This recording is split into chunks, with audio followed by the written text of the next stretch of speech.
Hello guys, welcome back to our channel. నేను మీ శివగౌడ్. మీరు ఎలా ఉన్నారు? నేను చాలా బాగున్నాను. ఈరోజు మనం ఎల్బీ నగర్ దగ్గరలో ఉన్న శ్రీ ప్రసన్నాంజనేయ స్వామి దేవస్థానం దగ్గరలో ఉన్నామండి. ఇక్కడ ప్రతి ఒక్క దేవుళ్ళని అనేది ఇక్కడ ప్రతిష్ఠించారు. ఇక్కడ మనం తెలుసుకుందాం, పదండి.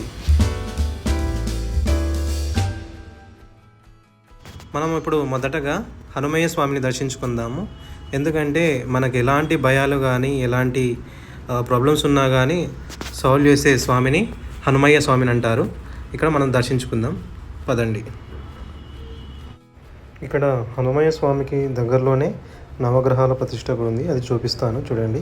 ఇక్కడ ఏంటంటే నవగ్రహాల చుట్టూ ప్రదక్షిణ చేయడం వల్ల పెళ్లి కాని వారికి పెళ్లి కావడం కానీ ఎలాంటి శుభకార్యాలు కానీ జరుగుతాయి.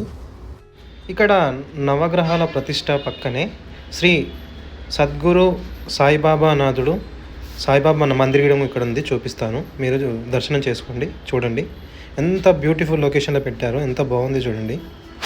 ఈ సాయిబాబా మందిరం సమీపంలోనే శ్రీ బ్రహ్మంగారి విగ్రహ ప్రతిష్ట నిర్మించబడి ఉంది. ఇక్కడ ఒకటి గమనించవచ్చు, మనం ఇక్కడ ఏ గుడిలో దర్శించిన శివుడు మరియు విష్ణువు గణేశుడు ఉంటారు, కానీ ఇక్కడ బ్రహ్మంగారు ఉండటం ప్రత్యేకత.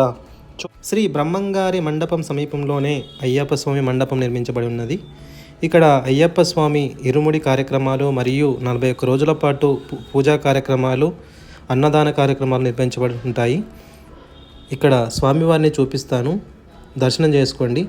ఇక్కడ 18వ మెట్టు స్వామివారికి ఇష్టమైనదిగా చెప్తారు.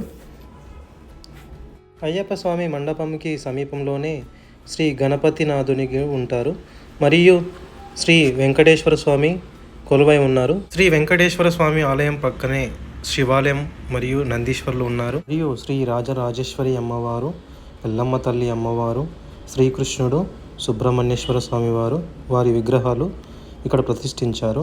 నేను ఇక్కడికి బుధవారం రోజు వచ్చానండి.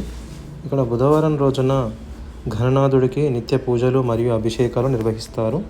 ఇక్కడ అభిషేకాలు నిర్వహించే సమయంలో భక్తులు తండోపతండాలుగా రావటం ఇక్కడ ప్రత్యేకత. ఇక్కడ చూడండి, అభిషేకాలను నిర్వహిస్తున్నారు చూడండి. ప్రతి మండపంలో పూజా కార్యక్రమాలను పూర్తి చేసుకొని మనము శ్రీ పోతులూరి బ్రహ్మేంద్ర స్వామి టెంపుల్ దగ్గరికి వచ్చాము. ఈ మండపం చుట్టూ శిల్పీకారులచే ఎంతో అద్భుతమైన కళాకారులచే నిర్మించబడి ఉంది. చూడండి, చూపిస్తాను. ఎంత బ్యూటిఫుల్గా చెక్కారు అండ్ ఎంత మంచిగా ఉంది చూడండి, చూపిస్తాను. శ్రీ ప్రసన్నాంజనేయ స్వామి ఆలయంలో ఉన్న ప్రతి ఒక్క విగ్రహాలను విజువల్స్ రూపంలో మీ ముందుకు తీసుకొచ్చాను కదా. నాకు తెలిసిన ఇన్ఫర్మేషన్ మొత్తం మీతో షేర్ చేసుకున్నాను కదా. మీ దగ్గర నుంచి కోరుకునేది ఒక like and subscribe and comment మాత్రమే. మీ యొక్క సపోర్ట్తో ఇలాంటి మరిన్ని వీడియోలను మీ ముందుకు తీసుకొస్తాడు. ఇట్లు మీ శివగౌడ్.